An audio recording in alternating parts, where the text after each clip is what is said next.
6월 29일 하늘에서 내리는 일용할 양식 하나님의 말씀은 출애굽기 12장 5절에서 14절까지 말씀입니다.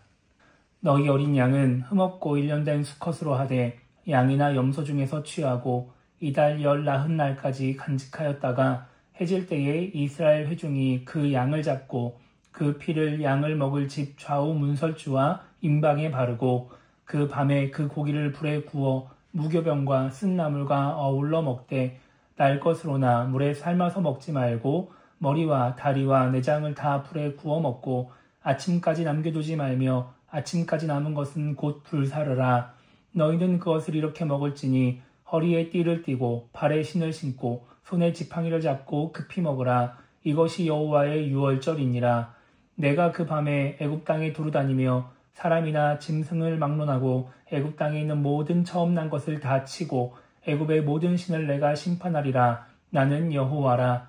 내가 애굽 땅을 칠 때에 그 피가 너희가 사는 집에 있어서 너희를 위하여 표적이 될지라. 내가 피를 볼 때에 너희를 넘어가리니 재앙이 너희에게 내려 멸하지 아니하리라. 너희는 이날을 기념하여 여호와의 절기를 삼아 영원한 규례로 대대로 지킬지니라. 아멘. 오늘 우리가 읽은 말씀은 이스라엘 백성들에게 마지막 재앙을 피할 방법을 알려주시는 하나님의 말씀을 기록하고 있습니다. 출애굽기 12장 2절을 보면 하나님은 모세와 아론에게 이달을 해의 첫 달이 되게 하라고 말씀하십니다. 그래서 유대인의 달력에는 6월절이 있는 달이 새해의 첫 번째 달로 되어 있습니다. 그리고 3절과 4절을 보면 하나님은 그 달의 10일에 가족별로 어린 양을 취하라고 말씀하십니다. 만약 식구가 너무 적어서 한 마리를 다 먹지 못하면 이웃과 합쳐서 한 마리를 취하라고 말씀하시죠. 5절은 6월절에 잡을 동물은 흠없고 1년 된 수컷으로 양이나 염소 중에서 취하라고 말씀하십니다. 앞에는 양이라고 언급되었지만 양과 염소 중에서 취할 수 있는 것입니다. 그리고 그렇게 고른 양이나 염소를 14일까지 잘 돌봐야 합니다. 흠없는 그 상태를 그때까지 잘 유지해야 되는 것이죠. 그리고 14일 해가 질 때 그 양이나 염소를 잡아서 그 피를 집의 문설주와 임방에 바르고 그 밤에 고기를 불에 구워서 무교병과 쓴나물과 함께 먹습니다. 이때 날 것으로 먹거나 물에 삶아 먹지 말고 머리부터 내장까지 다 불에 구워서 먹고 아침이 되기 전에 남은 것을 불살라 없애야 합니다.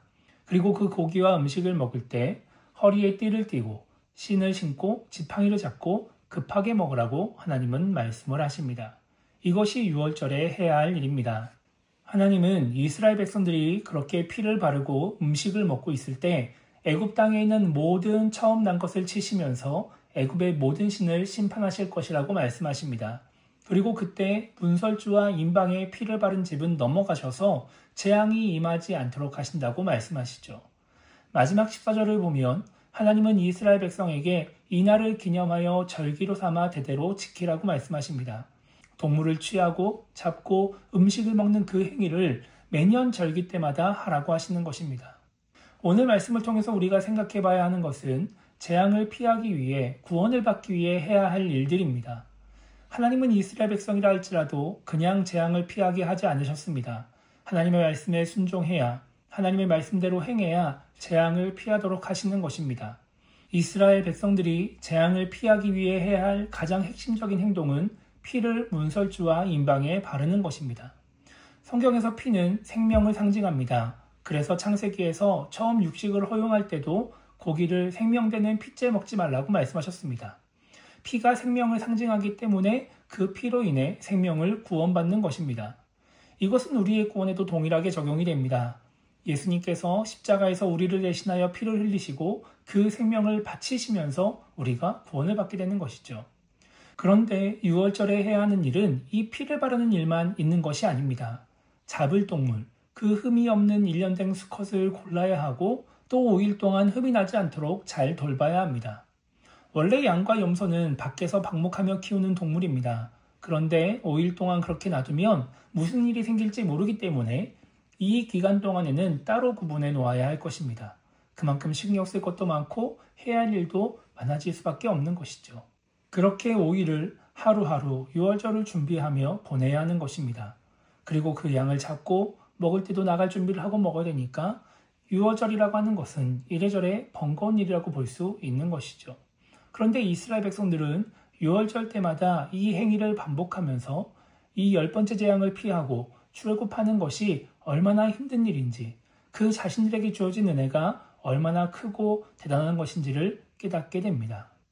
오늘 말씀을 보면서 우리에게 주어진 구원의 은혜를 생각해 봅니다.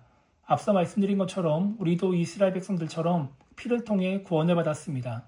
우리를 위해 독생자를 이 땅에 보내신 하나님의 사랑, 우리를 위해 이 땅에 오셔서 피를 흘리시고 죽임당하신 예수님의 은혜로 우리는 구원을 받았습니다. 그런데 우리는 신앙생활 속에서 그 은혜를 기억하며 무언가 특별한 일을 하지는 않습니다. 예배를 드리는 것, 또 교회에서 봉사하는 것 정도의 일들만 하죠. 오늘 이스라엘 백성들처럼 며칠 동안 준비하고 신경 쓰고 번거로운 그런 일들을 하지 않는 것입니다.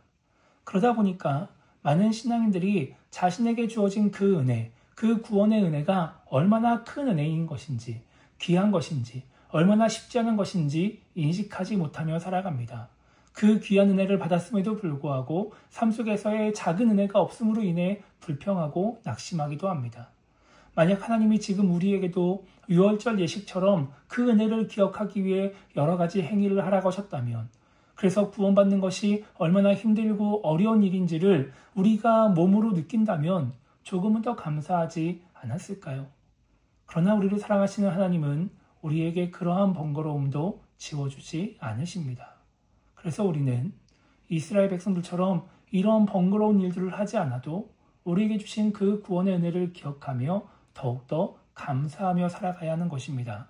그리고 우리가 할 수 있는 한 최선을 다해 하나님의 은혜에 보답하기 위해 애쓰는 신앙인이 되어야 하는 것이죠. 그렇게 최선을 다해 예배하고 최선을 다해 하나님을 사랑하며 하나님을 섬기는 신앙인이 되어야 하는 것입니다. 그래서 오늘 하루를 시작하며 우리가 이렇게 기도했으면 좋겠습니다. 오늘 주일입니다. 형식적이고 습관적인 예배, 그런 신앙생활을 하는 것이 아니라 나에게 주신 은혜에 감사하는 마음으로 최선을 다해 예배하고 하나님을 섬기는 하루가 될 수 있게 달라고 기도했으면 좋겠고요. 오늘뿐만 아니라 살아가는 그 순간순간 하나님의 은혜를 기억하며 감사하며 살아가는 신앙인이 되게 달라고 기도하며 오늘 하루를 시작했으면 좋겠습니다. 그렇게 오늘도 하나님께 감사와 영광 올려드리며 하나님을 기쁘시게 하는 우리 모두가 되기를 주님의 이름으로 축복합니다.